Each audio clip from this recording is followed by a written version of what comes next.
देखिए जी, मुझे एक बहुत प्यारी सी दरख्वास्त आई थी जिसको मैं ना कर नहीं सकती थी। ये बच्चे जो होते हैं ये हम सबके होते हैं, ये किसी एक फाउंडेशन के नहीं हैं, किसी एक इदारे के नहीं हैं। यतीम बच्चे जो हैं वो उनका सबसे बड़ा मालिक अल्लाह है और उसके बाद हम सब हैं।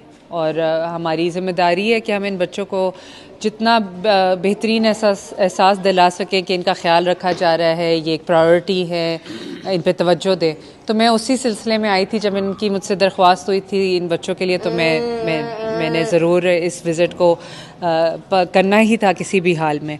और आके तो मुझे और भी अच्छा लगा कि मैं आई हूँ इधर। देखिए, मैं तो इसको ऐसा ज़िम्मेदारी देखती हूँ और उस हर इंसान की, मैंने आपको जैसे बताया कि ये सिर्फ़ इनकी ज़िम्मेदारी नहीं है, ये हम सब की ज़िम्मेदारी है। किसी अपने वसाइल में रह के, अपनी उसमें रह के आप जितना इनके लिए जो ख्याल कर सकें, मैं इनके लिए इनके साथ आके मिल सकती हूँ, हंस के बैठ सकती हूँ, इनको एक एहसास दिला सकती हूँ कि मेरे लिए ये बहुत अहमियत रखते हैं और बहुत अच्छे बच्चे हैं और मैं शौक़ से इन्हें मिलने आई हूँ। वो ही इनके लिए हो सकता है काफ़ी हो। जो बाकी लोग हैं जो कंट्रीब्यूशन अपने तरीके से करते हैं, वो भी हर बंदा अपने तरीके से अपनी हैसियत से करे।